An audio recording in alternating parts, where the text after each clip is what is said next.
This is one of my little skipper tips, and basically before you put a boat in the water, apart from checking all the seacocks and everything below the waterline, doing things like checking discharges just above the waterline, like these here, is always a good idea.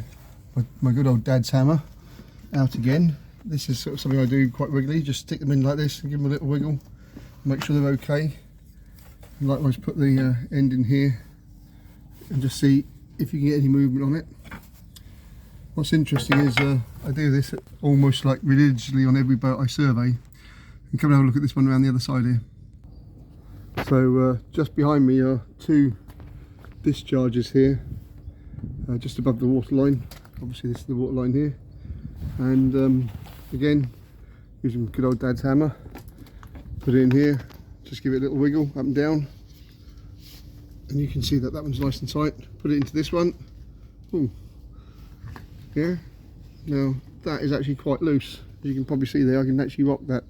So when this boat is at sea, being operated, there's a good risk at the boat moving along at sort of 8-10 knots of water getting forced in behind that fitting, which will just mean that water will start accumulating inside the boat.